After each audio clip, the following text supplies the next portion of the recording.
آمد رسول اللہ ہی اللہ، جشن آمد رسول اللہ ہی اللہ، بی بی آمنہ کے پھول اللہ ہی اللہ، بی بی آمنہ کے پھول اللہ ہی اللہ، اللہ ہی اللہ، بولو اللہ ہی اللہ، اللہ ہی اللہ، بولو اللہ ہی اللہ، جشن آمد رسول اللہ ہی اللہ، جشن آمد رسول اللہ ہی اللہ۔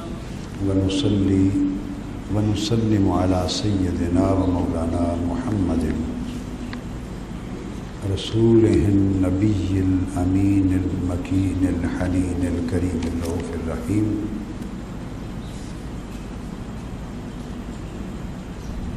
أما بعد، فأعوذ بالله من الشيطان الرجيم، بسم الله الرحمن الرحيم۔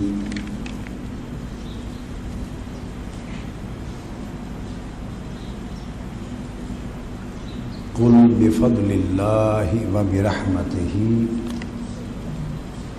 فبذلك فليفرحوا هو خير مما يجمعون، صدق الله مولانا العظيم۔ معزز خواتین و حضرات، اللہ رب العزت کا شکر ہے کہ ہمیں اس سال حسب سابق حضور نبی اکرم صلی اللہ تعالی علیہ وآلہ وسلم کے میلاد پاک کا جو مبارک مہینہ ہے ربیع الاول، ماہ میلاد النبی صلی اللہ علیہ وآلہ وسلم، اس کی آمد اور اس مہینے کی زیارت اور اس مہینے میں موجودگی اور اس مبارک مہینے میں آقا علیہ الصلوۃ والسلام کے میلاد کی خوشیاں، فرحتیں، جشن اور محفلیں، نعت اور درود و سلام کی مجلسیں اور صدقات اور خیرات اور اعمال صالحہ اور اظہار مسرات کے مختلف مواقع نصیب ہو رہے ہیں۔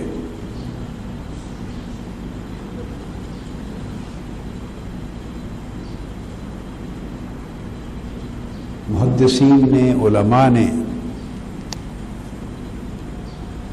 راتوں کی فضیلت پر گفتگو کی ہے، راتوں کی فضیلت پر گفتگو کی ہے۔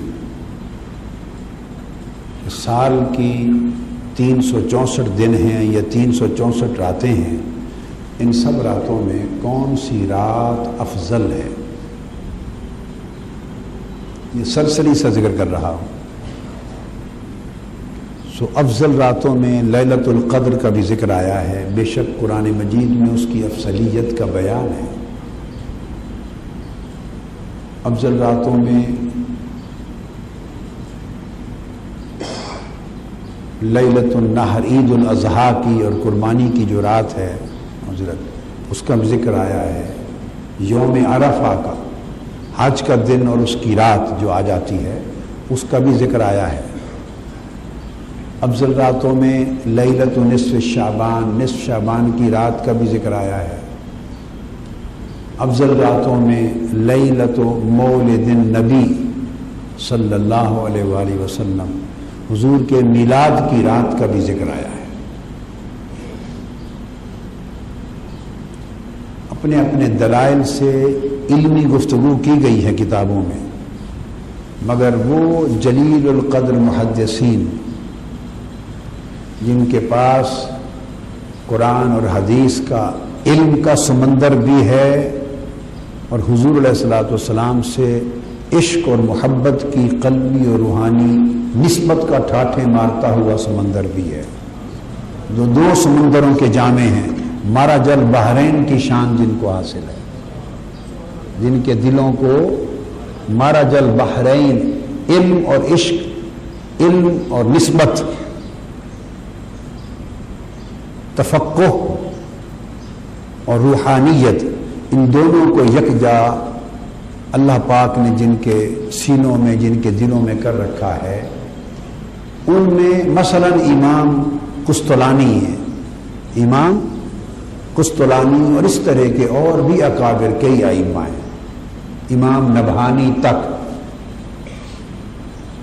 انہوں نے بڑی صراحت کے ساتھ جب اس کو بیان کیا تو وہ لکھتے ہیں کہ ساری راتیں اپنی اپنی جگہ افضل ہیں، مگر ان کی افضلیت جزئی ہے، مگر شب میلاد، حضور کے میلاد کی جو رات اور صبح ہے، یہ سب راتوں پر کلی فضیلت کی حامل ہے، سب راتوں پر کلی فضیلت کی حامل ہے۔ اور ایک سادہ سی دلیل، عام فہم، جو بڑی آسانی سے ہر ایک کی سمجھ میں آ جائے، وہ ہر ایک کی وجہ بیان کرتے ہیں کہ باقی تو سب راتوں کی بات پر کوئی بحث نہیں کرے گا، ذہن میں لیلۃ القدر پر آ کے بعد ذہن رک جائے گا، جس کو اللہ پاک نے فرمایا لیلۃ القدر خیر من الف شہر، 1000 مہینوں سے یہ شب قدر افضل ہے۔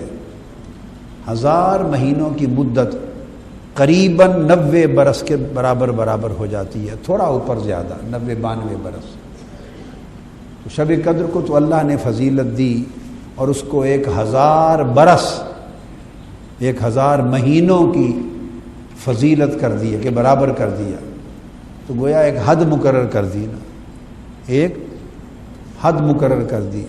مگر شب میلاد رسول کی فضیلت کے لیے نہ کوئی حد ہے نہ کوئی پیمانہ ہے، اس کی فضیلت مطلق ہے زمان و مکان کے اعتبار سے، اور وہ جزوی فضیلتیں اس لیے ہے کہ لیلۃ القدر کو فضیلت اس لیے ملی کہ وہ رات نزول قرآن کی شب ہے، نزول قرآن کی شب ہے، اور اس رات ملائکہ اور جبرائیل امین زمین پر اترتے ہیں، تتنزل علیہم الملائکۃ والروح فیہا باذن ربہم من کل امر سلام ہی حتی مطلع الفجر، اس رات ملائکہ اترتے ہیں، روح الامین اترتے ہیں، یہ فضیلتیں ہیں لیلۃ القدر کا سبب۔ اور شب میلاد رسول، وہ جو قرآن اترا اور وہ رات فضیلت والی بن گئی، تو سوال ہے کہ قرآن اترا کس کے صدقے سے؟ قرآن اترا کس پر؟ قرآن اترا کس کی وجہ سے؟ قرآن اترا کس کی خاطر؟ اگر حضور علیہ الصلوۃ والسلام نہ ہوتے تو قرآن اترتا، آقا علیہ السلام نہ ہوتے تو پھر شب قدر ہوتی، آقا علیہ السلام نہ ہوتے تو ماہ رمضان ہوتا، تو پھر نہ قرآن اترتا، نہ رمضان آتا، نہ شب قدر ہوتی، نہ شب شعبان ہوتی۔ تو یہ تو جتنی راتیں، جتنے دن گن لیں، یہ ساری اللہ کی نعمتیں ہیں، اور ان سب کو فضیلتیں حاصل ہیں، مگر یہ ساری فضیلتیں اور ساری نعمتیں صدقہ اور توسل ہیں فضیلت و نعمت ولادت مصطفیٰ کا صلی اللہ علیہ وسلم۔ تو وہ جس کی خاطر یہ سب کچھ ملا، جس رات وہ خود آئے، اس کے برابر بھی کسی رات کی فضیلت کو تصور کیا جا سکتا ہے؟ نہیں ہے۔ یہ تو میں نے آپ کو اسی طرح کسی نے اگر حج کی رات کو تصور کیا تو حج کی رات بھی، یہ حج بھی تو وہ رات بھی تو آقا علیہ السلام کے صدقے سے نصیب ہوئی۔ یہ ساری نعمتیں جنہیں امت آج باعث فضیلت، باعث قدر، باعث رحمت اور باعث برکت سمجھتی ہے، اور ہمارا عقیدہ اور ایمان ہے، مگر سوال تو یہ ہے کہ یہ ساری نعمتیں خیرات ہیں مصطفیٰ علیہ الصلوۃ والسلام کی ذات کی، ان کا صدقہ ہے، ان کا وسیلہ ہے۔ یہ تو ایک سادہ سی میں نے آپ کو دلیل دی۔ یہ جو آیت کریمہ پڑھی، اس پر میں بہت زیادہ علمی، تحقیقی، حوالہ جاتی، مفسرانہ اور محدثانہ انداز کے ساتھ جو گفتگو ہے وہ تو جو طلباء کو پڑھا رہا ہوں، درس دیتا ہوں، اس میں کر رہا ہوں۔ علمی مواد تو بھرپور طریقے سے تو آپ کو وہاں سے مل جائے گا کیسٹ سے، مگر آج ایک سادہ سی بات عام فہم طریقے سے جو سمجھا رہا ہوں وہ یہ کہ یہ جو آیت کریمہ میں نے قرآن مجید میں پڑھی، اس میں سورہ یونس میں اللہ تعالیٰ نے فرمایا قل بفضل اللہ وبرحمتہ، فرما دیجئے کہ یہ جو تم پر اللہ کا فضل ہوا ہے اور اللہ کی رحمت ہوئی ہے، قل فرما دے بفضل اللہ وبرحمتہ، اللہ کے فضل کی وجہ سے اور اللہ کی رحمت کی وجہ سے جو تم پر ہوئی، تم پر اتاری گئی، فبذالک فلیفرحوا، پس اسی وجہ سے خوشیاں مناؤ، فبذالک فلیفرحوا، پس اس کی وجہ سے بولیے فلیفرحوا، فرحت مناؤ، خوشیاں مناؤ۔ یہ اللہ تبارک و تعالیٰ نے حکم دیا۔ وہ اللہ جو فرماتا ہے ان اللہ لا یحب الفرحین، وہ جو لوگ بہت خوشیاں مناتے اور فرحتیں مناتے اور جشن مناتے ہیں، اللہ ان کو پسند نہیں کرتا، سادگی اور عاجزی والوں کو پسند کرتا ہے، سادگی اور عاجزی والوں کو پسند کرتا ہے۔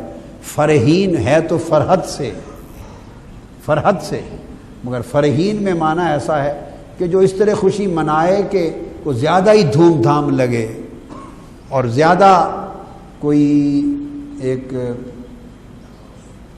اظہار اور دکھلاوا لگے، تو اس کو اللہ پاک نے اس انداز سے بہت خوشی منانے اور جشن منانے کو فرحین کہا، کیونکہ اس میں ڈر ہے کہ بندہ اللہ کو بھول جائے اور اللہ کی نعمت کو بھول جائے، اللہ کی رحمت کو بھول جائے، اس حقیقی سبب کو بھول جائے جس نے اسے اس قابل بنایا کہ خوشی منائے۔ تو اللہ پاک نے اسے اس انداز سے خوشیاں منانے سے روکا ہے۔ اب جہاں اللہ پاک نے مجموعی طور پر ایسی طبیعت اڈاپٹ کر لینے سے منع کیا کہ تم فرحین میں ہو جاؤ، ایسی طبیعت نہ بناؤ، ایسا مزاج نہ بنا لو، ایسا کلچر اڈاپٹ نہ کر لو، ایسی زندگی کے طور طریقے نہ اپنا لو کہ تمہارا شمار فرحین میں ہو جائے۔ اس میں پھر گھمنڈ کا عنصر آ جاتا ہے، پھر تکبر کا عنصر آ جاتا ہے، دکھلاوے کا عنصر آ جاتا ہے، اور سب سے بڑھ کر خوشی میں رب کو بھول جانے کا عنصر آ جاتا ہے۔ یہ ہے فرحین کی معنویت۔ تو وہ اللہ جس نے فرحین، فرحت والوں میں ہو جانے سے ناپسندیدگی کا اظہار کیا ہے، وہ اللہ خود اپنے قرآن میں ایک مقام پر حکم دیتا ہے فَلْيَفْرَحُوا، فرحتیں مناؤ، خوشیاں مناؤ، جشن مناؤ، کمیموریٹ کرو، سیلیبریٹ کرو، ریجوائس کرو، خوشی مناؤ دھوم دھام سے، کوئی پابندی نہیں۔ اس آیت میں کوئی پابندی، کوئی لیمٹ نہیں۔ ہاں ایک لیمٹ ہمیشہ رہے گی، بیان ہو یا نہ ہو، کہ حدود شریعت کو نہیں توڑنا، حلال کرنا پہ رہنا ہے، حرام اڈاپٹ، اللہ کی منع کی ہوئی حدود کو نہیں توڑنا۔ یہ کہیں پابندی ہو ذکر یا نہ ہو، یہ ہر وقت جب اللہ کے رسول کا حکم ہوگا تو وہ اللہ کے احکام اور حدود کی پابندی کے ساتھ ہوگا۔ جو چیز شریعت میں منع اور حرام ہے اس طرف نہیں جا سکتی۔ اب جس فرحین سے منع کیا اس میں حدود توڑنے والی فرحت بھی شامل ہے دراصل۔ پھر آدمی اس میں غل غپارہ کرتے ہیں، پھر اس میں حرام پیتے ہیں، حرام کرتے ہیں، لغویات کرتے ہیں۔ یہ عرب لوگوں کا ایک شعار تھا، اپنے آباء و اجداد کے تفاخر کی مجلسیں منعقد کرتے، میلے ٹھیلے وہ کرتے اکٹھے، پھر شرابیں پیتے، رقص ہوتے، ناچتے، گانے سنتے۔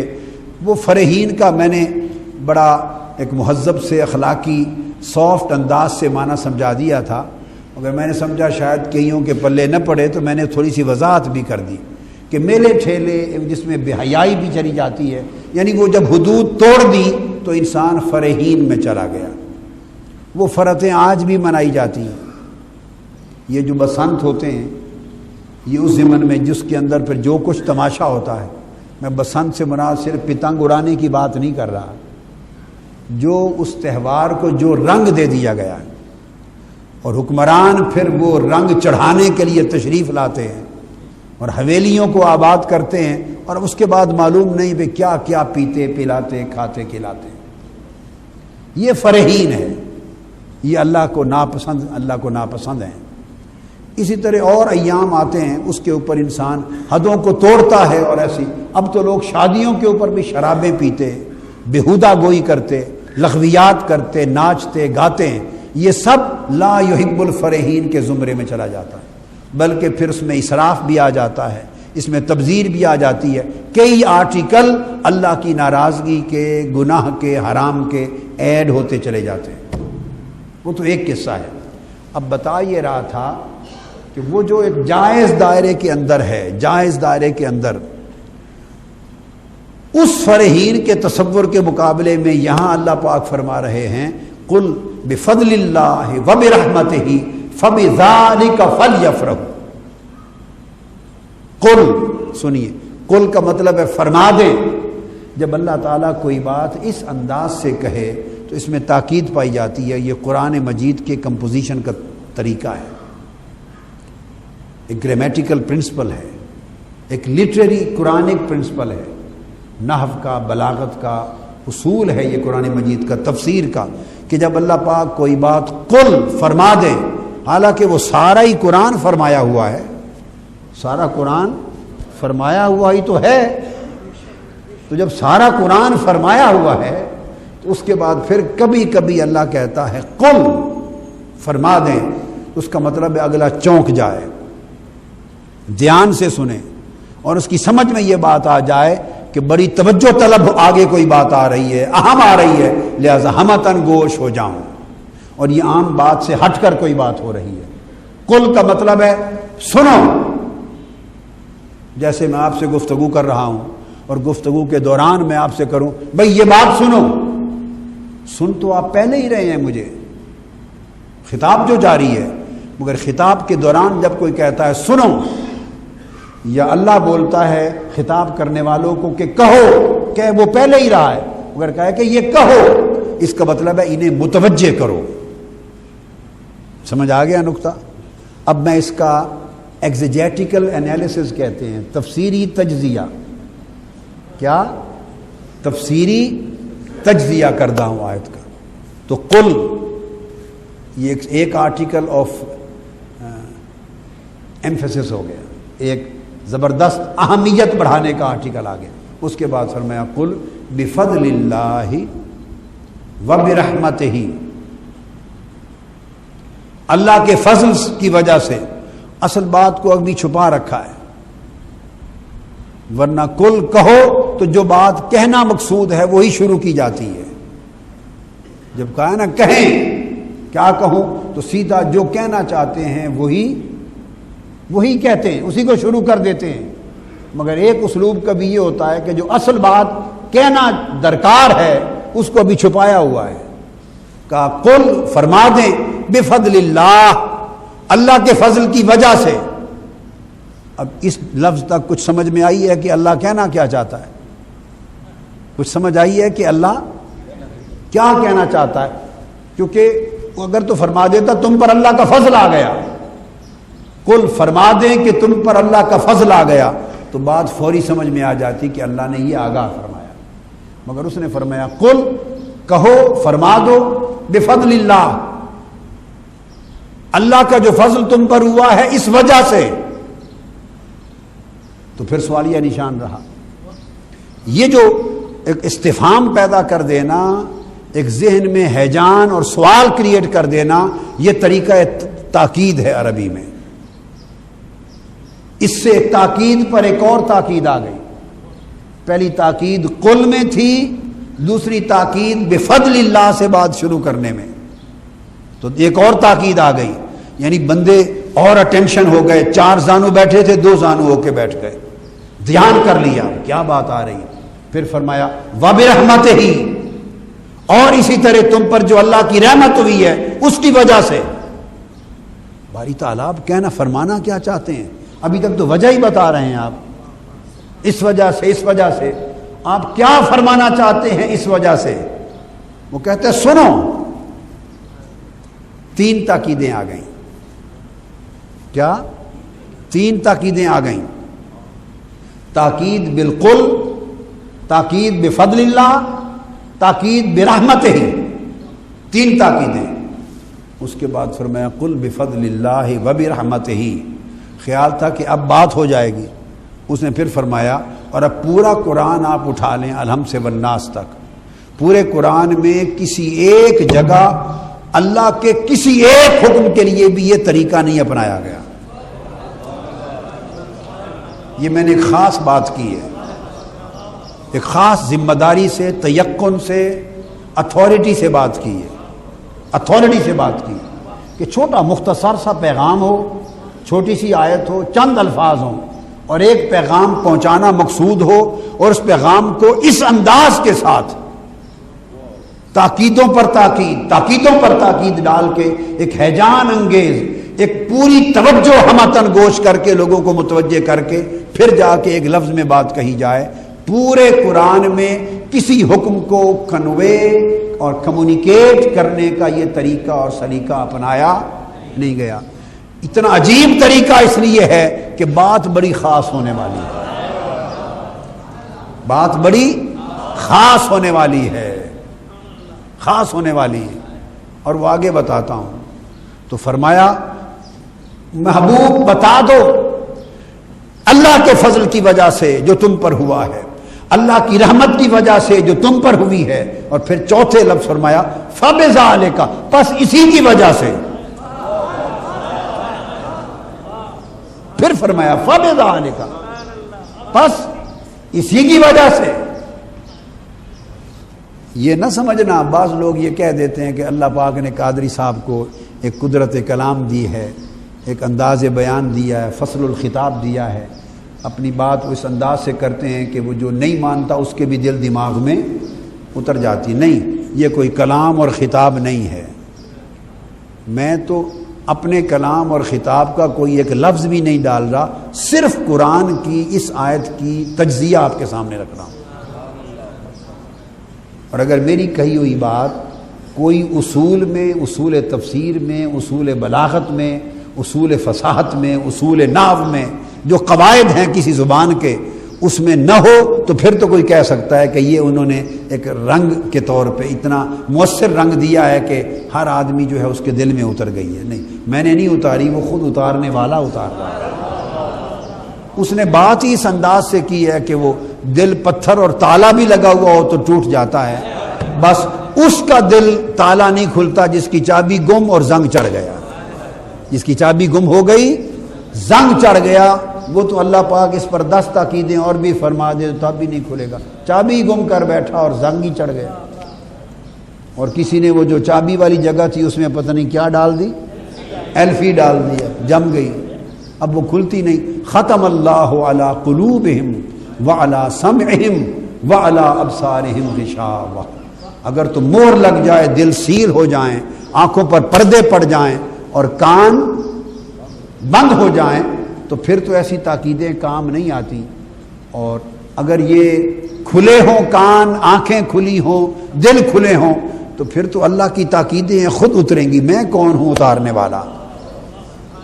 تو فرمایا قل، فرما دو میرے حبیب، یہ جو اللہ کا فضل ہوا ہے اس کی وجہ سے، وبرحمتہ، اور جو اللہ کی رحمت ہوئی ہے اس کی وجہ سے، فبذالک، آگے فرمایا فا، ابھی تک فا نہیں لگا تھا، دیکھو نا، قل بفضل اللہ وبرحمتہ، حرف فا ابھی تک آیا، بھئی فے جو حرف ہے ابھی تک آیا تھا، اس میں نہیں آیا.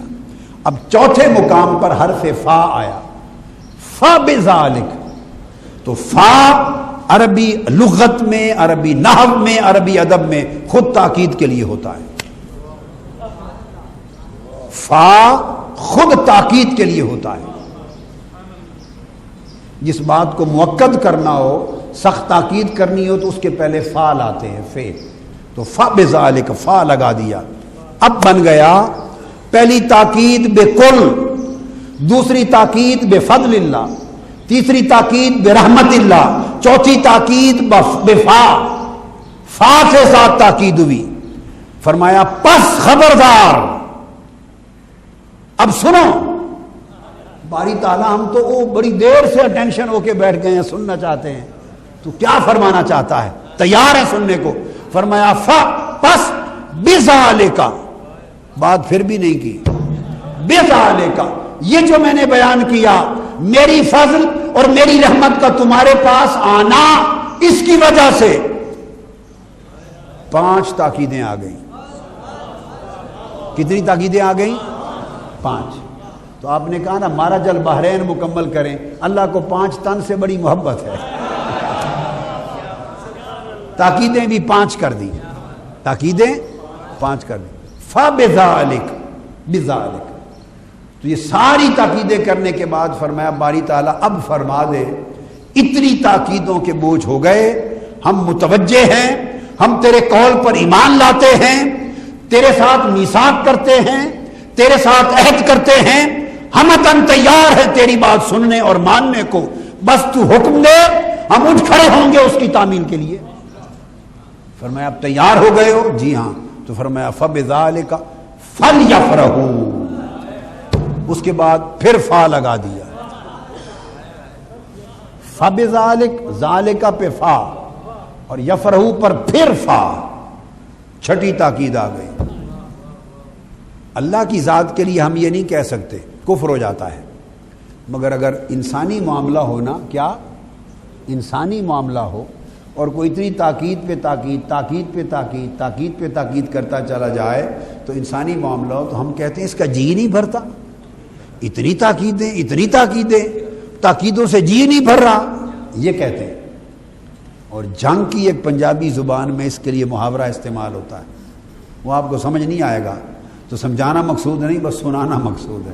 آئے سمجھ یا نہ آئے من، جسے ہم کہتے ہیں نا اردو میں اس کا جی نہیں بھرتا، تو جنگ میں اس کو کہتے ہیں اس دا چھو نہیں بڑھدا، اس دا چھو نہیں بڑھدا. اب اس کو چھو کا مجھے بھی نہیں پتا، سچ بات ہے.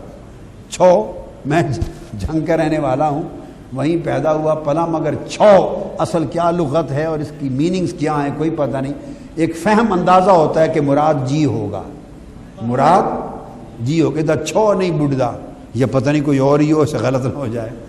تو اس کے لیے یعنی مطلب ہے کہ یہ اس کا جی رجتا ہی نہیں ہے، بھرتا ہی نہیں ہے. یہ ہم اپنے لیے کہہ سکتے ہیں، اللہ کی شان اس سے بالا ہے، مگر بات اس کی شان کے لائق کچھ ایسی ہی ہے. اس کی شان اور مرتبے کے لائق کچھ ایسی کہ کوئی آگے ایسی پیار کی بات یا کوئی اپنے ایسے ڈھولن کی بات یا کسی ایسے ساجن کی بات، ڈھولے کی بات، پیارے کی بات، محبوب کی بات جو اس کا سب کچھ ہے، کوئی اسی لگتا ہے اس کی بات ہونے والی ہے. ورنہ کعبے کی بات کرے تو اس طرح نہیں کرتا، فرشتوں کی بات کرے تو ایسے نہیں بولتا. حضرت آدم، نوح، ابراہیم، اسماعیل، اسحاق، یعقوب، موسیٰ، عیسیٰ، اس نے سب نبیوں کی بات کی ہے، مگر ایسے کہ وہ کہتا ہے یا آدم اسکن انت وزوجک الجنہ، اے آدم تو اور تیری بیوی جاؤ جنت میں رہو، یوں کہہ دیتا ہے. یا نوح کر کے بلا کے بات کر دیتا ہے. سلام علی ابراہیم، ابراہیم پر سلام، ایسے بات کر دیتا ہے. سلام علی موسیٰ و ہارون، موسیٰ اور ہارون پر سلام ہو. سلام علی الیاسین، الیاس پر سلام ہو. سلام علیکم طبتم فادخلوا خالدین، تم سب پہ سلام ہو، کیوں میرے محبوب پہ سلام پڑھنے والے ہو، تم سب پر سلام ہو جب جنت میں آؤ. تحیتہم یوم یلقونہ سلام، مطلب ہے کہ وہ جو بات فرمانا چاہتا ہے اسے کوئی حاجت نہیں ہے اہتمامات کی، وہ فرما دیتا ہے. تو یہاں 6 تاکیدیں لا کے 6 تو پوری کی پوری آیت تاکیدوں میں ہی گزر گئی، اور جو آگے بات کہی وہ ایک لفظ ہے، فرمایا فَلْيَفْرَحُوا، خوشیاں مناؤ، بس خوشیاں مناؤ، جشن مناؤ، موجیں کرو. ہائے ہائے، پوری کائنات کو پر رنگ کر دو، رنگ و نور کر دو. جشن منا دو، سیلیبریشنز کرو۔ اب جب فلیفرحوا کہہ دیا اور اس نے قید نہیں لگائی تو شرح یہ ہوئی کہ خوب کمکمے لگاؤ، جھنڈیاں لگاؤ، جھنڈے لہراؤ، راستے سجاؤ، دروازے لگاؤ، چشمے بناؤ، کھانے پکاؤ، محفلیں کرو، نعتیں پڑھو، جلوس کرو، شمع جلاؤ اور خوب جشن مناؤ۔ کیوں؟ فبذالک، یہ میرا مصطفیٰ جو آ گیا۔ کیوں کریں؟ فبذالک، باقی اور کسی کے لیے کبھی نہیں کہا۔ روکتا ہوں کہ حد میں رہا کرو، کیا حد سے بڑا نہ کرو۔ اللہ فرحین کو پسند نہیں کرتا، عاجزی سے رہو، سادگی سے رہو، ہر جگہ روکتا ہوں۔ مگر اب معاملہ اپنے محبوب کا آ گیا ہے، اور قاعدہ بھی یہ ہے، قوانین سارے ہوتے ہیں، جب اپنے یار کی باری آتی ہے سارے منسوخ ہو جاتے ہیں۔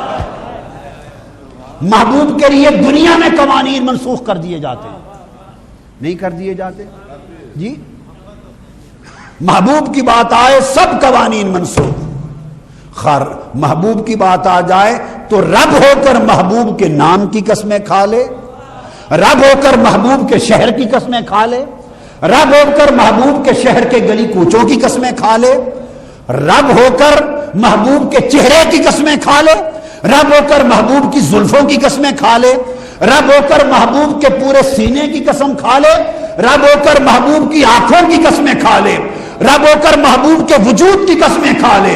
اور یہ تو محبوب کا وجود تھا، رب ہو کر محبوب کے یاروں کی قسمیں کھا لے، اس کے صحابہ کی قسمیں کھا لے، محبوب کی اہل بیت کی قسمیں کھا لے۔ ارے یہ تو حضور کے محبوب کے غلام تھے، جب وہ محبوب کے ساتھ گھوڑوں پر چل کے جائیں تو ان کے گھوڑوں کی قسمیں کھا لیں، اس کی مرضی ہے۔ کیوں؟ قانون منسوخ ہو چکے ہیں، قانون۔ پھر یہ تو گھوڑے ہیں، ان گھوڑوں کی ٹانپوں سے جب وہ پتھروں پر لگتے ہیں اور چنگاریاں بھی کرتی ہیں، مولا مالک ہے، چاہے تو ان چنگاریوں کی قسم کھا لے۔ سارا 30واں پارہ ہے، بھرا پڑا پڑھ لو، والعادیات ضبحا۔ گھوڑوں کی ٹاپوں سے نکلنے والی چنگاریوں کی قسمیں کھا لے۔ کس نے پوچھنا ہے مولا کیا کیے جا رہا ہے کوئی پوچھ سکتا ہے؟ کیا مولا کیا کر رہا ہے؟ چنگاریوں کی قسمیں کھا لے۔ اور پھر جہاں شہیدوں کے گریں، جس جگہ دفن کیے جائیں ان کی قبروں کی قسمیں کھا لے، ان کے جہاں دفن ہو جائیں ان کی جگہوں کی قسمیں کھا لے۔ مالک ہے تو ہر جگہ قوانین ہیں، اس نے لگائے ہیں، مگر جب محبوب کا معاملہ آئے اس نے صرف ایک قانون رکھا ہے بس، کہ عبادت نہیں کرنی۔ عبدہ و رسول، کیا عبدہ، خدا نہیں بنانا، خدا ایک ہے، بس ایک قانون توحید رکھا ہے، بقایا میرا عقیدہ، میرا وجدان اور میری معرفت یہ ہے، خدا کی عزت کی قسم سارے قوانین اٹھا دی، سب قوانین اٹھا دی۔ کوئی پوچھے کہ حضور کا حق ادب کیا ہے؟ حق ادب سارے قوانین سے بڑھ کر ادب ہو تو وہ حق ادب ہے۔ سب قوانین منسوخ سوائے قانون توحید کے۔ قانون ساری حدیں توڑ دیتا ہے، اس لیے فرمایا اتنی تاکیدوں کے بعد فَلْيَفْرَحُوا، خوشیاں مناؤ۔ بس اب جب مالک نے کہہ دیا خوشیاں مناؤ اور حد نہیں رکھی، اور ایک حد میں نے سمجھا دی کہ حد شریعت کی ہوتی ہے، حد حرام کام شامل نہیں کر سکتے، وہ حد ہوتی ہے۔ تو جب اللہ پاک نے مزید کوئی حد نہیں رکھی تو کسی مولوی کو اجازت ہے کہ وہ اللہ سے بڑا ہو کر حدیں بنائے؟ ہے اجازت ملا مولوی کو؟ بتائیں، ملا مولوی خدا سے بھی بڑا بننا چاہتا ہے، اس کا محبوب ہے، وہ ساری حدیں ہٹا کر خوشیاں دیکھنا چاہتا ہے زمین پر، تم حدیں لگا کے اسے ناراض کرنا چاہتے ہو؟ فَلْيَفْرَحُوا، اتنی تاکیدوں کے ساتھ، اتنی تاکیدوں کے ساتھ۔ ہوا آگے، ہوا خیر مما یجمعون، مزید اس نے جو میں نے لفظ بولا نا کہ حد اٹھا دی، سب حدیں، اس کا اگلی آیت میں اللہ نے خود ہی ذکر کر دیا، فرمایا ہوا خیر مما یجمعون۔ یہ آیت مکمل یہاں ہوتی، فرمایا یہ جو خوشیاں مناؤ گے، جو کچھ جمع کرتے ہو اس سے یہ بہتر ہے۔ هو خیر مما یجمعون، جو کچھ جمع کرتے ہو. اب اس جمع کرنے میں اللہ نے کسی چیز کی شرط نہیں لگائی، خواہ مال جمع کرتے ہو، خواہ اعمال جمع کرتے ہو. میری بات سمجھیں، خواہ اموال جمع کرتے ہو یا اعمال جمع کرتے ہو. خیر مما یجمعون، ما کلمہ عام ہے، عربی کا قاعدہ ہے، عربی کا ما کلمہ عام ہے. فرمایا جو کچھ جمع کرتے ہو، مال والے مال جمع کر لیں، اعمال والے اعمال جمع کر لیں، عبادت والے عبادتیں جمع کر لیں، تبلیغ والے تبلیغ جمع کر لیں، نیکی والے نیکیاں جمع کر لیں، خیرات صدقہ والے صدقہ خیرات جمع کر لیں، تقریر واز والے تقریریں جمع کر لیں، مسجدوں والے مسجدیں اکٹھی کر لیں، مدرسوں والے مدرسے بنا لیں، جہاد والے جہاد جمع کر لیں. مما یجمعون، جو چاہو جمع کر لو، جو کچھ بھی جمع کرتے ہو، ہوا خیر، یہ میرے محبوب کی خوشیاں منانا سب سے بہتر ہے. کچھ پلے پڑ گئی ہے بات ہیں؟ بس میں تو دراصل میں نے یہ کتابیں کھولی تھی تاکہ اس کے اوپر آپ کو محدثین کے کچھ واقعات بتاتا. ابھی آج ختم کرتا ہوں، اگلے جمعہ پر کر لیں گے. آج اسی آیت کی جو لذت ہے، حظ ہے، اسی پر ہی آپ کو روانہ کرتا ہوں، جو آیت کی لذت ہے. تو صرف یہ بات بتانا چاہتا ہوں کہ یہ خوشیاں صرف ہندوستان میں شروع نہیں ہوئی، یہ اول دن سے عرب و عجم میں اسلام کی تاریخ میں چلتی آ رہی ہیں. حرمین مکہ مدینہ میں منائی جاتی تھی. لوگوں کو انٹریکشن نہیں ہے بین الممالک، صرف کسی کا جانا ہوتا ہے، صرف یہاں سے یا عالم اسلام سے بیچاروں کا حج اور عمرہ کے لیے جانا ہوتا، کسی اور جگہ تو انٹریکشن نہیں ہوتا. تو باقی پوری عرب دنیا کا کیا عالم ہے. ابھی میلاد آئے گا، سارا عالم عرب سج دج جائے گا، ہر جگہ محافل جشن میلاد کے ہوں گے، ہر جگہ. اور آج سے نہیں، 1000 سال سے ہوتے ہیں. کتابیں کھولی تھی، وہ ریفرنسز آپ کو اگلی بار بتاؤں گا انشاءاللہ اگلے جمعہ پر. لیکن پھر وہ بات طبیعت آ گئی کہ اس آیت کی تفصیلی تجزیہ سنا دیں آپ، اس لیے وہ کر دیا. ہوا خیر مما یجمعون کو ذہن میں رکھ لیں کہ جو جمع کرتے ہو اس سے بہتر ہے خرچ کر دو، اس سے اچھا. اللہ فرماتا ہے لوگوں، اس میرے محبوب کی آمد کے وقت پر جو خرچ کرو گے، اس سے اچھے خرچ کا موقع پھر نہیں آئے گا. یہ تو آیت کی بات ہو گئی، اور اس آیت سے سارا کچھ میں نے کیا سمجھا. ایک جملے میں نے کیا سمجھا، بولیے ایک جملے میں. میرا مشرب یہ ہے کہ سال کے 11 مہینے کیا ہوش میں رہو، 11 مہینے ہوش میں رہو، اور جب یہ مہینہ حضور کے میلاد کا آ جائے جس کے جشن سے اللہ خوش ہوتا ہے، 1 مہینے کے لیے ہوش کو چھٹی دے دو، عشق میں آ جاؤ، جنون میں آ جاؤ. 11 مہینے عقل سے دوستی رکھ لو، 1 مہینہ جنون سے دوستی. عشق بھی پیچھے رہ جائے گا، عشق بھی ہار مان جائے گا. عشق پھر بھی عشق ہے نا، محبت محبت ہے، عشق عشق ہے، اور جنون ہائے جنون ہے. ایسی خوشی مناؤ کہ لوگ کہیں یہ پاگل ہو گئے. بس یہ سننا چاہتا ہوں. لوگ منہاج القرآن سے وابستہ لوگوں کو جب آپ کی خوشیاں گلیوں میں دروازے لگ رہے ہیں اور اتنی خوشی مناؤ کہ کسی کے بیٹے کا ولیمہ بھی اتنی دھوم دھام سے نہ ہو. ایمان پہ دھبا آ جائے گا، محبت کی چادر پہ داغ آ جائے گا کہ شادی یا ولیمہ کوئی بھی زیادہ خوشی اور دھوم دھام سے ہو گیا اور حضور کے میلاد میں وہ خوشی کم رہ گئی، ہائے ہائے جگر پھٹ جائے گا، میرا دھبا آ جائے گا محبت پر. خیر مما یجمعون، ہر ایک سے بڑھ جاؤ. لہذا یہ مہینہ جنون سے مناؤ، 11 مہینے فنون سے مناؤ، علوم اور فنون سے مناؤ. 11 مہینے علوم و فنون سے مناؤ. یہ مہینہ عشق و جنون سے مناؤ. یہ میرا مشرب ہے. انشاءاللہ آپ کو یہ بتاتا رہوں گا، اور ایک بات سناتا ہوں صرف ان حوالوں میں سے ایک حوالہ۔ امام ابن کثیر کا نام آپ نے سنا ہوگا، حافظ ابن کثیر، بڑے نامور عالم، نامور محدث، نامور مفسر، نامور مورخ، اور یہ شاگرد ہیں علامہ ابن تیمیہ کے۔ یہ بھی عاشق لوگ تھے، محبت والے تھے۔ بس انہوں نے بیان کیا، امام ابن کثیر کی کتاب ہے البدایہ والنہایہ۔ کیا کتاب ہے؟ البدایہ والنہایہ، اور اس کی جلد 9 اور صفحہ 18، اس پر انہوں نے ہر صدی میں جیسے جیسے زمانہ آیا، تاریخ اسلام کی کتاب ہے نا، حضور علیہ الصلوۃ والسلام کے عہد اقدس سے لے کے اپنے زمانے تک پوری تاریخ اسلام کو کور کیا ہے، سیرت النبی سمیت۔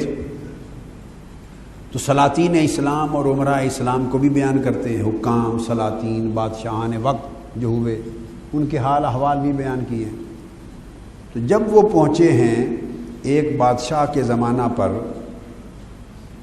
جن کا نام تھا شاہ ابو سعید المظفر، بادشاہ تھا شاہ ابو سعید المظفر، انہوں نے بھی بیان کیا۔ اور اسی طرح ایک اور بہت بڑے امام اور محدث گزرے ہیں ہمارے، امام ذہبی، امام ذہبی بڑے امام، مورخ اور محدث، اونچے مرتبے کے ائمہ محدثین میں ہیں یہ دونوں۔ تو امام ذہبی کی کتاب ہے سیر اعلام النبلاء۔ اعلام النبلاء سمجھ لیں، آسان لفظ ہے، سیر اعلام النبلاء ان کی کتاب ہے۔ اس کا والیوم یعنی جلد 22 اور اس کا صفحہ 334 سے لے کر 337 تک،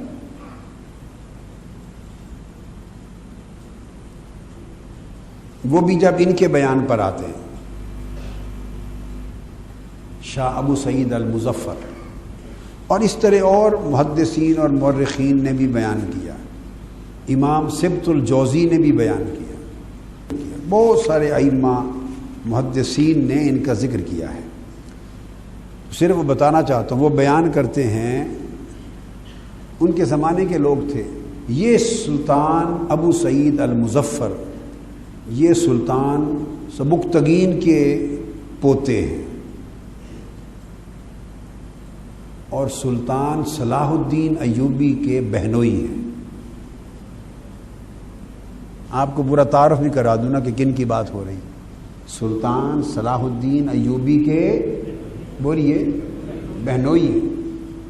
سلطان صلاح الدین ایوبی کی ہمشیرہ، ان کا نام تھا ربیعہ خاتون، ربیعہ بہار، حضور کے میلاد کے مہینے پہ نام تھا،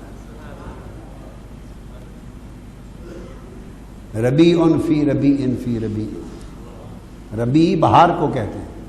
تو ربیعہ یہ حضور کے شہر میلاد کی مناسبت سے اس نام سے پیار کرتے لوگ رکھتے، ربیعہ خاتون ان کا نام تھا، سلطان صلاح الدین ایوبی کی ہمشیرہ تھی، وہ ان کے گھر تھی، سلطان ابو سعید المظفر کی زوجہ تھی۔ آپ سمجھ گئے بات؟ لباس اتنے سادہ، نیک، صالح، متقی، صحیح العقیدہ، اہل سنت، صوفی، سخی، عبادت گزار، متورع، بڑی خوبیاں، عالم، خود عالم بھی تھے۔ خود جو لباس پہنتے تھے اس کی قیمت 5 درہم بھی نہیں ہوتی تھی، شاہ اربل بھی کہتے ہیں ان کو۔ تو یہ 5 درہم بھی ان کے لباس کی قیمت نہیں ہوتی تھی، بڑی سادہ زندگی تھی۔ اور یہ امام ابن کثیر اور امام ذہبی اور سبت الجوزی اور ساروں نے بیان کیا کہ عالم ان کا یہ تھا۔ انہوں نے 2 سطریں ان کے تعارف کی دی ہیں، کیا؟ اور تیسری سطر سے اینڈ تک امام ابن کثیر نے جو ان کا تعارف کروایا ہے، سارا مضمون وہ صرف یہ بیان کیا ہے کہ وہ جشن میلاد مصطفیٰ کس دھوم دھام سے مناتے تھے، بس صرف تعارف میں یہی بات ہی لکھی۔ 2 سطروں میں ان کی نیکی، تقوی، دینداری ساری بیان کر دی، جسٹ بریفلی۔ 2 سطروں میں بقایا سارا بیان ان کا یہ ہے تعارف میں کہ یہ وہ تھے جو اس شان سے حضور کا میلاد مناتے تھے. 3 لاکھ دینار ان کا حضور کے میلاد النبی کے جشن کا بجٹ تھا. آپ دیکھ رہے ہیں آج سے 700-800 سال پہلے سلطان صلاح الدین ایوبی کا زمانہ 800 سال پہلے. لوگ تو یہ کہہ سکیں گے نا بھئی یہ شاید میلاد النبی کی خوشیاں پاکستان اور انڈیا میں شروع ہوئی. میں تو آپ کو بتاؤں گا کہ یہ 1000 سال کی تاریخ اسلام کی بھری پڑی. 800 سال پہلے سلطان صلاح الدین ایوبی کا زمانہ. تو اس میں سلطان ان کے جشن میں سلطان صلاح الدین ایوبی میزبان بہن تھی ربیہ خاتون. سلطان صلاح الدین ایوبی شریک ہوتے ہوں گے یا نہیں؟ میری بات آپ سمجھیں. ایک ہی تو خاندان تھا. کل دنیا کے سلاطین آتے, مشائخ آتے, اور اس میں انہوں نے لکھا ہے کہ یہ ہر وقت سلطان صلاح الدین ایوبی کے ساتھ اور وہ ان کے ساتھ رہتے تھے, جڑے رہتے تھے, اور بڑی محبت تھی ان کو.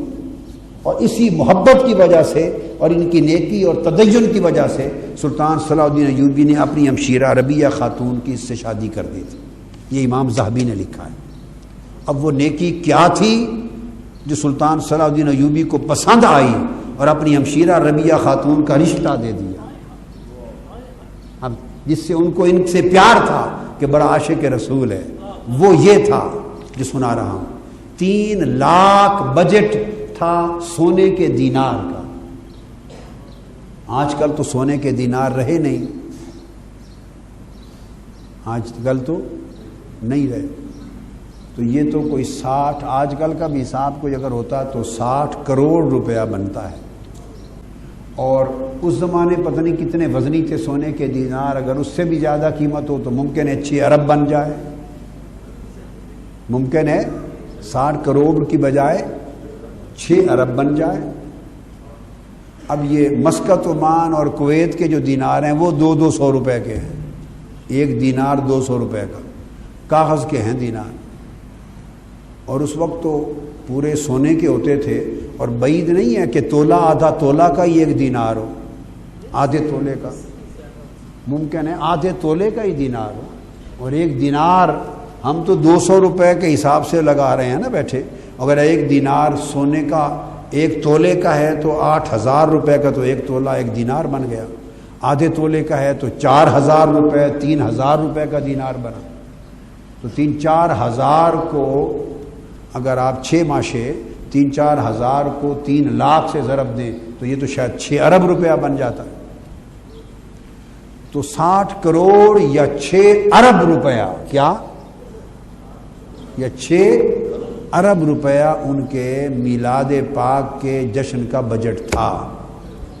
علامہ سید علی غضنفر کراروی صاحب دامت برکاتہم غور سے سن لیں, یہ بجٹ تھا میلاد کا. اب میں دیکھتا ہوں کہ علامہ کراروی صاحب تحریک منہاج القرآن میں شور شرابہ ڈال کر کتنا بجٹ میلاد کا اس سال منظور کرواتے ہیں جی. اچھا, تو 60 کروڑ سے 6 ارب تک بجٹ تھا. اور وہ کہتے ہیں 5000 بکرے ذبح ہوتے. جشن تو مہینہ پورا چلتا مگر جو ضیافت ہوتی 1 دن کی اس میں 5000 بکرے ذبح ہوتے, 10,000 مرغے پکتے. یہ امام ابن کثیر بیان کر رہے ہیں. کوئی بعد میں اگر کہنا چاہے کہ قادری صاحب بکرے مرغیاں گن رہے ہیں تو میں نے نہیں گنے بابا, مجھے معاف کر دیں, یہ امام ابن کثیر نے گنے ہیں. میں تو صرف ان کا لکھا ہوا سنا رہا ہوں, میں تو نہیں تھا اس وقت گننے والا. 5000 بکرے کہتے ہیں ذبح کرتے, 10,000 مرغے ذبح ہوتے.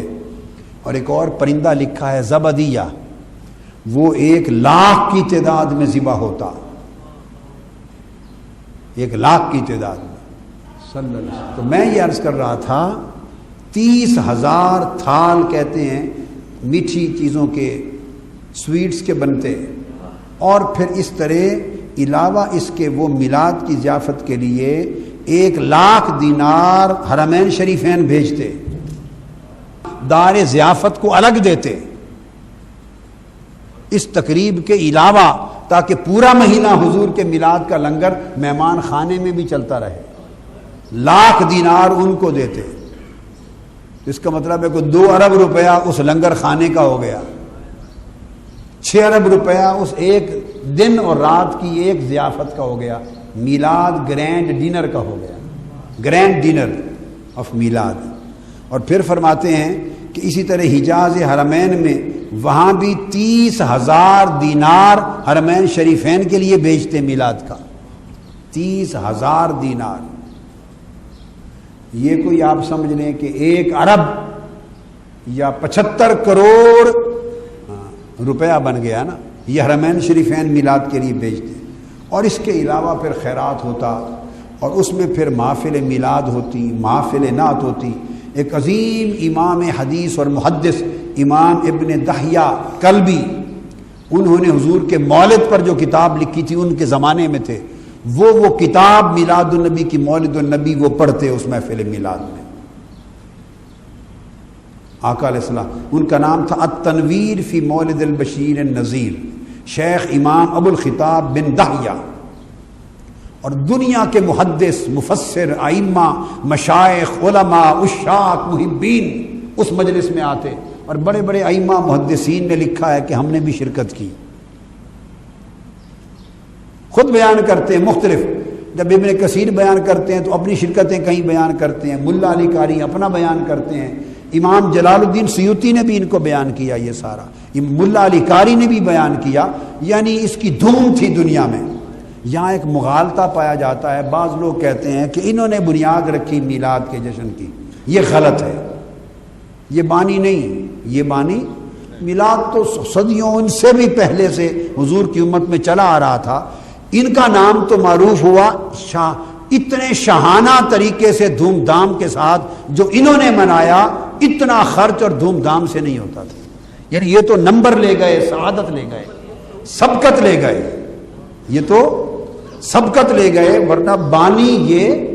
اور امام ابن کثیر نے پورا بیان کیا, امام ذہبی نے ہرگز ان کو بانی نہیں لکھا, وہ تو ان کے احوال میں سے ایک واقعہ بیان کرتے ہیں. اور میں بیان کروں گا اس سے پہلے سے بھی. ابن بطوطہ مکہ اور مدینہ کے میلاد بیان کرتے ہیں, وہ ان سے کہیں پہلے. ابن جبیر بیان کرتے ہیں, وہ تو 1000 سال پہلے کے حوال بھی ہیں. لہذا یہ محافل میلاد ہوتی, اور وہ پھر جبے بناتے ائمہ کو, مشائخ کو, بڑی بڑی ہستیوں کو, علامہ علی غضنفر کراروی صاحب جیسے, اور علامہ حضرت مسکین فیض الرحمان صاحب جیسے, ان ہستیوں کو, مشائخ کو جبے پہنائے جاتے. یہ میں نے اس لیے کہا نا کہ اب میلاد آ رہا ہے, ان کو جبے پہنائے جائیں. جبے پہنائے جاتے, سبز جبے ہوتے, ان کو عمامے دیے جاتے, اعلیٰ لباس 1000 کی تعداد میں پنائے بنائے تقسیم کیے جاتے. اور پھر اس میں پھر محفل میلاد ہوتی, محفل قرات اور تلاوت قرآن ہوتی, محفل نعت ہوتی. اور جب میلاد کا دن آ جاتا, سارا دن ظہر سے لے کر فجر تک, کیا ظہر سے لے کر فجر تک صاحب ظاہر رات کا لنگر ہوتا, کھانا اور نمازوں کے وقفے ہوتے ہوں گے. ان وقفوں کو چھوڑ کر ظہر سے فجر تک محفل سما چلتی تھی, محفل. اور یہ کوئی چشتی, نقشبندی, قادری, سہروردی تو نہیں تھے, سلاطین تھے. یعنی ہر ذوق کے جو مشائخ, صوفیاء, علماء آتے, سب ذوق جمع کیے جاتے, جیسے منہاج القرآن میں سب امت کے ازواج جمع کیے جاتے. ظہر سے فجر تک محفل سما ہوتی. اور آخری بات جو کہنا چاہتا ہوں, امام ابن کثیر نے لکھی, وہ میں جملہ پڑھ رہا ہوں ان کی خاطر. اور فرماتے امام ابن کثیر, وَيَعْمَلُ لِلصُّوفِيَّةِ سِمَاعًا مِنَ الظُّهْرِ إِلَى الْفَجْرِ وَيَرْقَصُ بِنَفْسِهِ مَعَهُمْ. زہر سے فجر تک محفل سما ہوتی, اور حضور کے میلاد کا کلام پڑھا جاتا, اور حضور کی میلاد کی خوشی میں یہ مشائخ اور صوفیاء کے ساتھ مل کر خود سلطان ابو ظفر رقص کرتا تھا. وَيَرْقَصُ بِنَفْسِهِ مَعَهُمْ, خود بنفس نفیس حضور کی ولادت کی خوشی میں ان صوفیاء, مشائخ اور عاشقوں کے ساتھ رقص کرتا تھا. آئے زمانے تو وہ تھے حضور کے عشق اور محبت کو منانے کے, ہم تو کس روکھے زمانے میں آ گئے. وادیاں روکھی سوکھی، فصلیں سوکھی، گلیاں سوکھی، دل سوکھے، سینے سوکھے، اجڑے ہوئے دور میں آ گئے۔ اب لوگوں کو بتا کر بیج بو کے اگانا پڑتا ہے سارا۔ وہ دور تھا جب عشق اور محبت رسول کی نہریں اور دریا بہتے رہتے تھے۔ تو آج آپ کو اتنی بات پہ اکتفا کر کے خوشخبری سناتا ہوں۔ کیا خوشخبری؟ کہ اس سال سے میں نے فیصلہ کیا ہے، اور تحریک منہاج القرآن نے میٹنگ کر کے ارینجمنٹ کر لیا ہے۔ فیصلہ میں نے تنہا کیا، کسی سے میں نے مشورہ نہیں کیا، اور فیصلہ کر کے تحریک منہاج القرآن کے قائدین کو درخواست کی، میری آرزو ہے کہ منہاج القرآن اس سال سے یہ کام بھی شروع کر دے۔ کیا؟ کہ اس سال میلاد پاک کی بڑی کانفرنس تو ہوگی 12 ربیع الاول کی رات انشاءاللہ تعالی مینار پاکستان۔ اس سال کی کانفرنس کہاں ہوگی؟ مینار پاکستان پر ہوگی، اور اس کے بعد وہاں دوسرے گراؤنڈ میں جشن ہوگا، کمکمے ہوں گے، روشنیاں ہوں گی، اور اس کے ایک ہفتہ بعد منہاج القرآن پارک میں 2 مرتبہ، وہ ایک تھا، 2 مرتبہ یہاں گرینڈ میلاد ڈنر ہوگا، ضیافت میلاد ہوگی۔ ہماری خواہش ہے انتظام کریں گے تقریباً 2 لاکھ آدمیوں کو حضور کے میلاد کی خوشی میں کھانا کھلایا جائے۔ 2 لاکھ آدمی، جشن میلاد مصطفیٰ 12 ربیع الاول کی رات، وہاں بھی ضیافت ہوگی، جو پاکستان بھر سے آئیں گے وہاں کھائیں، اور 5-6 دن بعد جو ہفتہ آئے گا پھر اس منہاج القرآن پارک میں پھر ضیافت میلاد مصطفیٰ ہوگی، جو وہاں کھا گئے پابندی نہیں، یہاں بھی آ کے کھائیں، اور جو 10 بار کھا سکتا ہے 10 بار آ کے کھائیں۔ اس کے لیے 1000 بکرا انشاءاللہ اس سال ذبح کیا جائے گا۔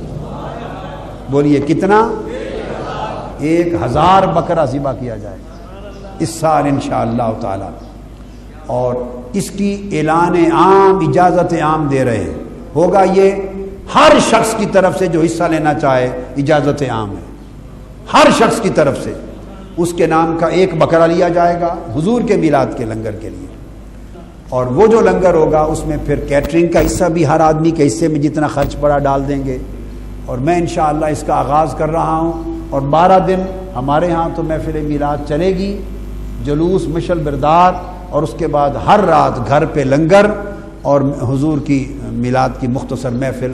تو 12 بکرے اور 12 دیگیں ہمارے گھر سے ہوں گی انشاءاللہ۔